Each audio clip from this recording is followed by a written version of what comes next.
tuned for the Joan Quinn Profiles. As an editor for Andy Warhol's Interview, the Los Angeles Herald-Examiner, LA Style, and Detour magazines, Joan covered the social set, the Hollywood hotshots, the international art scene, the mysteries of food, the excitement of travel, and the fabulous world of fashion. Joan continues to find creative people on the cutting edge who make things happen. Here's Joan Agajanian Quinn. Hi, I'm Joan Quinn, and welcome to the Joan Quinn Profiles. Waiting to be profiled is author Carter Coleman and fashion designer, circus manager, Tonya King. Author Carter Coleman has all the background of a Southern gentleman. He was born in Georgia and raised in Tennessee and Louisiana. Carter, you went to Vanderbilt. What did you study there? I studied English and history at Vanderbilt. Did you think you were going to be a writer? It was funny, Lauren Hutton was at dinner with us last night at the Avalon, and our mutual friend Candy Coleman would not probably be in the art world today, and I wouldn't be a writer if we hadn't met Lauren in Nashville when she was making a movie. Is and that she, right? I would probably be like a lawyer in Atlanta or something. And Candy was there too? And Candy, she got Candy her first job with Julian Schnabel, and she got me in the door at Rolling Stone. Oh, so that's how you started writing? That's how I started writing. But you hadn't taken any journalism classes, or you weren't going to be an author? They didn't offer them at Vanderbilt. I always wanted to be a novelist, but I thought I would play it safe and go to law school, and then we met Lauren, and she helped us out, and then I went on to write for Esquire and a bunch of other magazines. You also wrote for the Paris Review, which is pretty prestigious. I interviewed some writers. I didn't actually. Oh, I was did? an interviewer. But that, do they run those as well? Yeah, they ran the one on Shelby Foote, and I interviewed my friend Bret Easton Ellis, but they haven't run that yet. He was with Interview. He used to do things at Interview when I was with Interview years and years ago, before I was writing his books. You also wrote for the LA Times. I wrote for the LA Times magazine, and I've written some book reviews for the LA Times. Well, the thing on your new book, Cage's Bend, they call you an emerging author when, in fact, you already wrote another novel called The Volunteer. Right, which came out in '98, and it's about a Peace Corps volunteer who gets into a lot of trouble in Tanzania. Had you been to that area? I lived in Africa for 3 years on the edge of a 3,000-foot cliff. I was training falcon nestlings to fly with me in my hang glider. So the falcons would find the thermals and circle up, and I would fly in beneath them, and we would circle up together. But how did they, they weren't afraid of you? No, I took them as nestlings. So they right imprinted on me as their mother, and then I fed them every day under the hang glider, and used falconry techniques to train them. So they were like, I was like their mother. What happened to the mother? Well, falcons typically have 4 or 6 eggs, and only a few of the nestlings survive. So I rappelled down a cliff face, and by taking the nestling, I was reducing the feeding pressure on the mom. So it probably increased their chances of survival. Oh. She kept her. She kept her brood, and I just and took you took one. your own. Yeah. What happened? Did they eventually grow up and fly away? Well, it's called hacking them back, returning them to the wild. You let them fly free, and you keep feeding them when they come back, and eventually they're hunting on their own, and they stop coming back, so you know that they've returned to the wild. So were you the volunteer who was doing that? I was never in the Peace Corps. No, George Plimpton kept trying to get me to put hang gliding in my book, but I wanted to be a sort of everyman Peace Corps volunteer. I knew some Peace Corps volunteers. I wasn't in the Peace Corps there. You thanked George Plimpton in the back of the book for, I don't know, what, 16 years or something? 16 years of generosity and counsel. And how did that come about? He was a very good friend. When I was working for Esquire, I'd been planning to go to Africa, and Esquire editor set up a lunch for me to go meet George, because George had been to Africa many times. And then when I came back from Africa, George was an amateur ornithologist. I'm a real bird expert. And so I knew that he'd be intrigued with this 3 years on the mountaintop. And he actually, and I was homeless at the time when I came back from Africa. I didn't have an apartment in New York, so he let me move in there with him for a couple of months till I found a place to live. Was he on 65th? 72nd in the East River. 72nd. Oh. The famous old book party house. So you moved in with him? Yeah, until I found an apartment. Things? Did you learn how to write? Did you learn? Well, I had a draft of the novel when I came back from Africa, and I gave it to George. George is overwhelmed, or was overwhelmed with all the stuff on his desk. The person who really helped me with the novel and who edited it was Bret Easton Ellis. Oh, really? I'd interviewed him back when his second book, The Rules of Attraction, came out in '86 or '87, and then I ran into him shortly after getting back from Africa in '91 in a nightclub in Manhattan and said I had this novel that I'd written. He said, "Oh, I'd like to read it." And so he read it and put big red X's through pages like "this sucks," and then a few pages later it'd be "this is great, this is fantastic." Thank goodness, right? Yeah, no, he's a terrific editor, and I'm only one of a dozen writers that he's helped get their first books published. Well, was he working for the publisher? No. He wasn't. He was so, he was a senior at Bennington when Less Than Zero hit the bestseller list. And I think because he was so successful so early, he's gave him such a generous spirit. He's really helped a lot of people. Who published that book? Which book? The Volunteer. The Volunteer. That was Warner Books. Oh, and this is Warner Books, This is too. Warner Books, Well, yeah. did you get a 3-book deal? I got a 2-book deal. Oh. With a promise of a 3-book thing, but they haven't really come through on that. They probably will. They want to see a chunk of it first. I see. I wondered if they're still doing 2-book, 3-book deals like that. Well, my deal was made back in '96. It took me a long time to write Cage's Bend. I was going to ask you, how long did it take to write Cage's Bend? Well, it's been 7 years since my last book, but my mom, who the book is dedicated to, got brain cancer, and I moved from New York back to Memphis to take her to radiation and chemo and stuff. So for a couple of years there, I would just sit in front of the computer screen and block out. Oh, you weren't writing? And I tried, but I would take Mom to radiation and come back and sit there and go, oh, God. Be depressed, and you couldn't put anything on the page. So it was not until I got married and moved to London and was far from my parents' misery, and my wife was pregnant, and so suddenly I lit a fire under me, and it took 2 years. It really knocked it out it was in really 2 years. fast then, once you started writing. Once I hit. It's based on a Southern family, and you're talking about going back to Memphis. Is this based on your family? It very much resembles my family. The father is an Episcopal bishop. My father's an Episcopal bishop. The oldest son, Cage, is manic depressive. My older brother, Jamie, is manic depressive. But that said, 90% of the action is invented, and the dialogue and everything. I wanted to understand my family, and I wanted to understand my brother's illness. So I think the great thing about the book is that you really do go into the head of a manic depressive person when they're manic or when they're depressed. That's what some of the criticisms that I read said, that you really understood depression and were able to write about it. And I wondered if, where it came from, if it came from your depression or how you could really understand it so well that people who know it in the field, in the medical field, felt that you really depicted it correctly. I'm more proud of actually the understanding the mania. I think all of us sort of know what depression is like. Everyone has their depressed moments.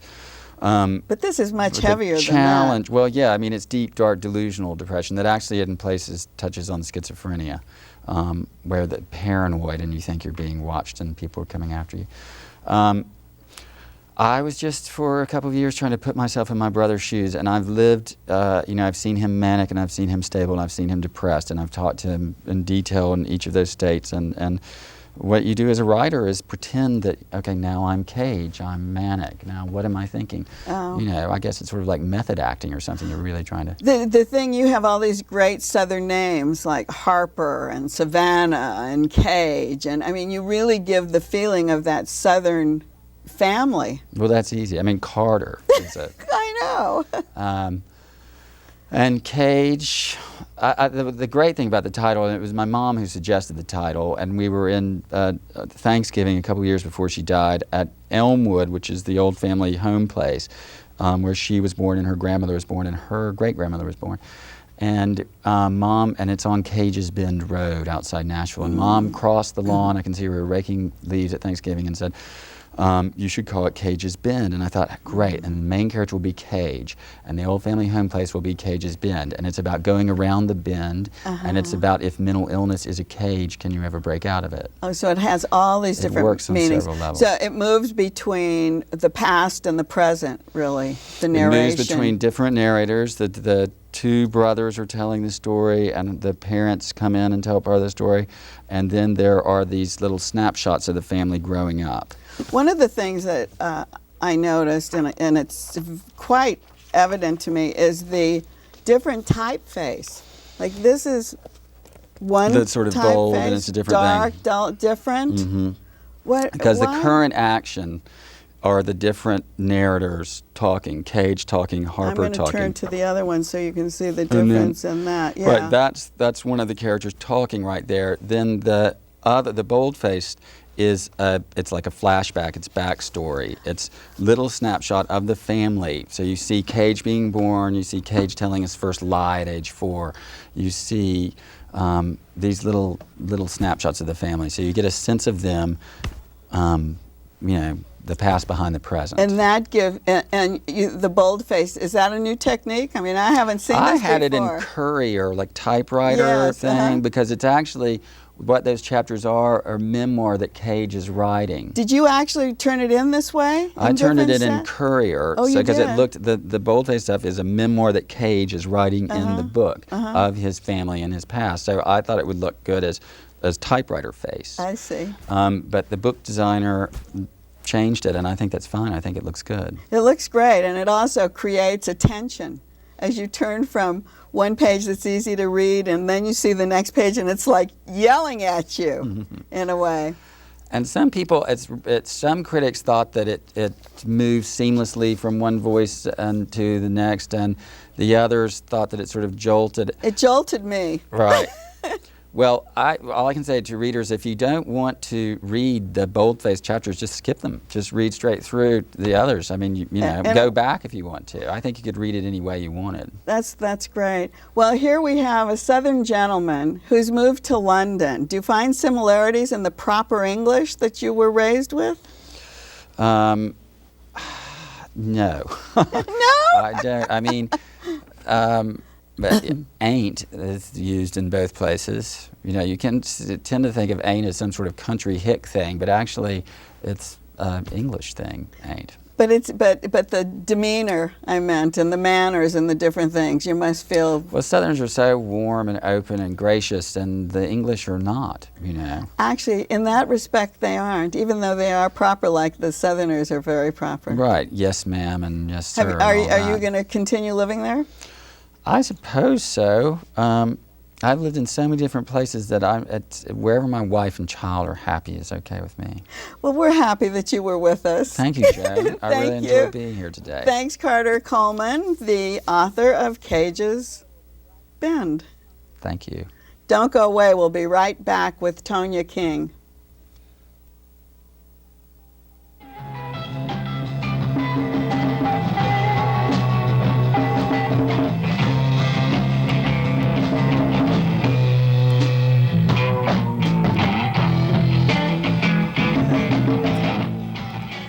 Hi, I'm Joan Quinn, and welcome back to the Joan Quinn Profiles. We're back with fashion designer, circus manager, Tonya King. Tonya was raised in Oregon and attended the University of Oregon. She set out on a worldly search to find her calling. What were you looking for? You went so many places. It's true. What was I looking for? I think just simply to enjoy life as much as possible and express myself through theater, through dance, celebrate. You were really young. You went to Israel. I went to Israel. I met my father for the first time. I tracked him down. It was a lifelong mission of mine. And we had our first meeting and time together in Israel, which was such an eye-opener for me. Was it in Tel Aviv or? Yeah, Tel Aviv and Haifa, and that he was working on a film. Oh, really? Yeah, with Lou Gossett Jr. and so the he Iron wasn't Eagle living series. there. No, Oh, he wasn't was living working. there. Oh, he was working there, and so I got to experience the film industry and that world as well. And that was the first time you'd met him? First time, yeah. And you were in your teenager. Well, Yeah, you were older. You were. I was late teens. Late teens. And then you spent time in Spain. Moved to London. Right London. after that, I said, this country is beautiful. I loved it. And I just had that need to see the world. I moved to London and Spain was beautiful and very inspiring to me. I love the Spanish people. How long did you stay in Spain? Quite a while. I stayed in Spain for several months, but then came back to Venice Beach, actually. I landed. That's when I moved here. One thing that was interesting that I read on your resume was that you were in Pamplona for the running of the bulls, which is pretty risky, isn't it? Pamplona was life-altering. It was life-changing. Yeah, I didn't want that to get by. Yeah, no. It's my experience with the running of the bulls was so visceral and so so spiritual for me as well that I've incorporated it into my outlook on life. My perspective on life is that life is a bullfight. That's interesting. That our obstacles or the things that come at us is the bull, which is myself too. And I love the bull. I identify with the bull and the matador. And to handle any obstacles with the greatest grace and poise and courage that we possibly can. And so I take that with me every day. That is a really interesting appraisal of what goes on and how it goes on there, because it is a chase and it is a fight and it is a person or the animal winning over the human. You said you came to Venice Beach, but I want to get to the circus, because to talk to a circus manager, what is a circus manager? Well, a circus manager wears many, many hats. Yes. And is usually much more than just a circus manager. Is it your circus? Yeah, I've done 2 circuses. I started a circus called Midnight Sun here in Los Angeles several years ago that is a fire circus. And that was people know Cirque du Soleil, are familiar with that. This is Cirque du Soleil, but with fire. So costume, story, but were you ever in the circus? A different circus? I was with only the circuses, that I started. So Midnight Sun, and then another circus that I created just this last summer for an Italian company of acts from all over the country. So this is in Venice, right? So Venice, Italy. Venice, Italy. Exactly. And this is, you took your circus there, or did you find people there? Nope, all Americans and a Canadian. Well, how do you put it together? You talked about fire, and I don't know, are you really a fire eater? I do all of that, yes. You do? So you fire, perform in your own circus? Absolutely. Well, tell us what you do. How do you do a fire eating thing?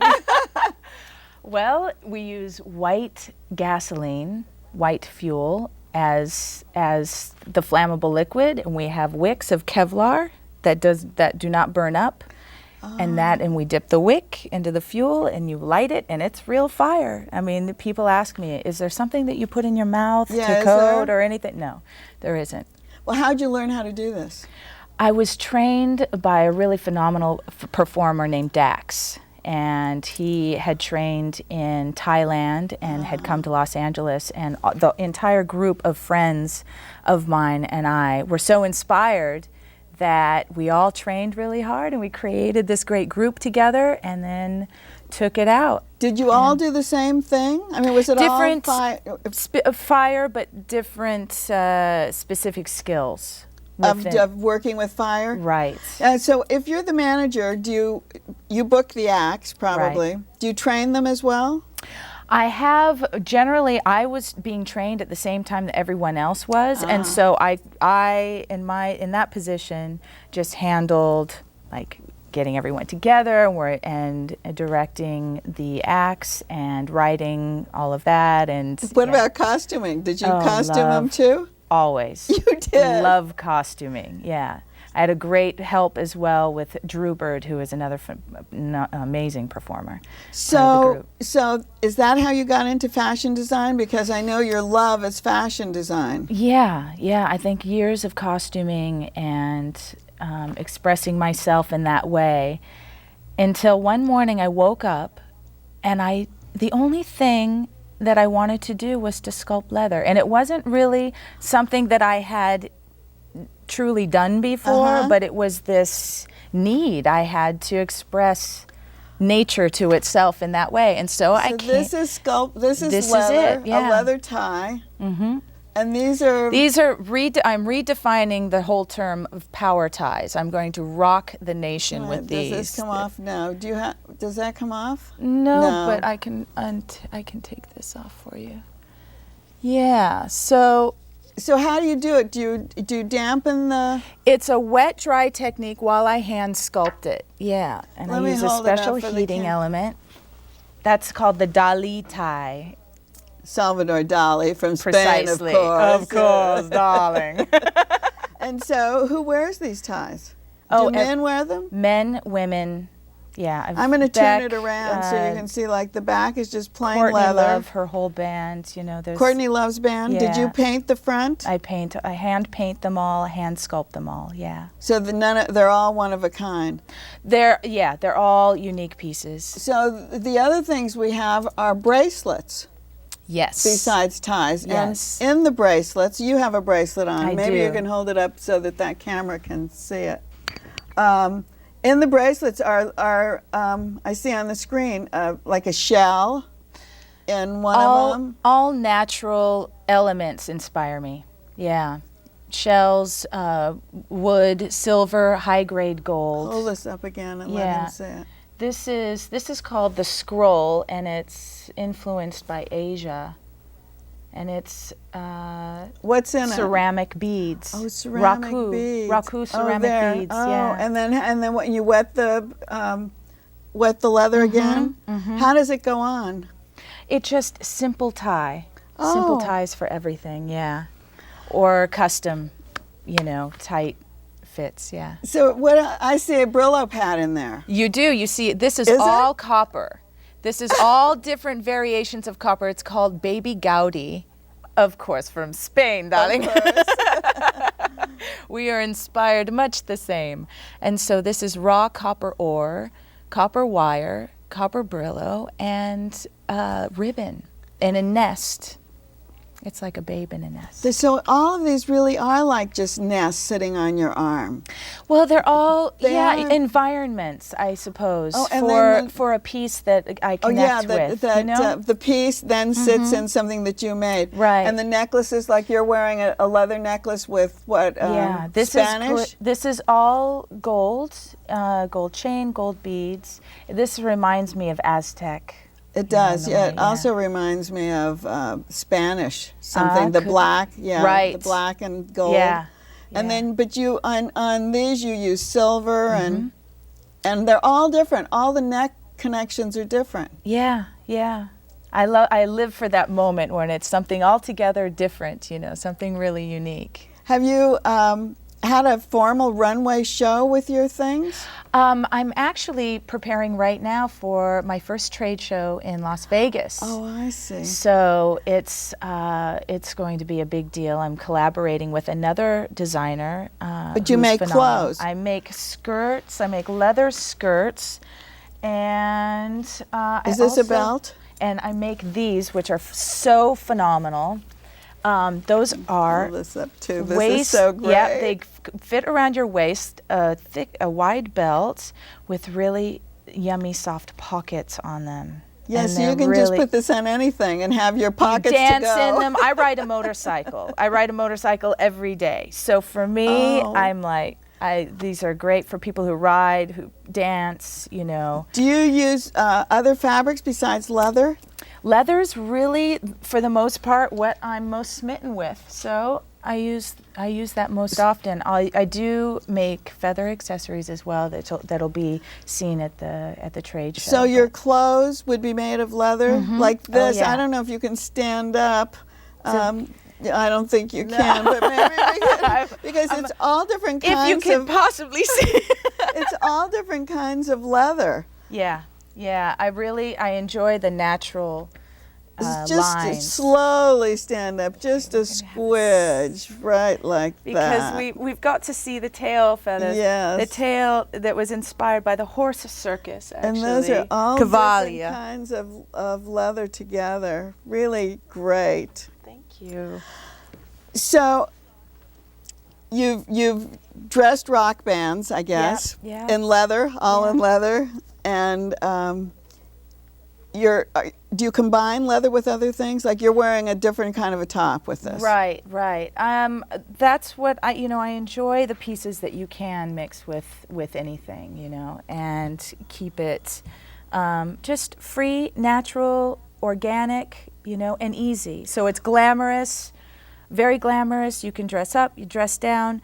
With these pieces, there's nothing else you really need. You know what I mean? It's a gallery piece in a sense. What kind of stores? Would they be sold in an art gallery, or would they be sold in a retail? Well, both actually. There's a phenomenal galleries that I'm lining up to carry my pieces. Also, right now, Caviar and Kind on Sunset Boulevard is a phenomenal place, and they carry my line. Because it's really, you're an artist. Yeah. So it would be like art jewelry. Absolutely. Wearable art. Wearable art. And we're glad that you brought your wearable art to show us. And I wish I could have had you do some fire eating. I wish I could have brought out that fire helmet. You have to show this. Yes, I do. My sister made this helmet for me. I do, just before we leave, Who is a beautiful welder. And do you wear this all the time when you're fire eating? I sometimes, but it's and sometimes while stilt walking. And it's propane that it's on my back, propane tank, out the helmet, 2.5 feet high, like fire feathers blowing in the wind. Oh, how fabulous. What a great image. You left us with a great image. Thank you very much, Tonya King. And thanks for bringing all this beautiful work. And I love the way you just draped it on a tree for us. Thank you. Thank you. And thank you for watching the Joan Quinn Profiles. Keep writing to 777 South Figueroa, 44th floor, Los Angeles, 90017. Bye. See you next time.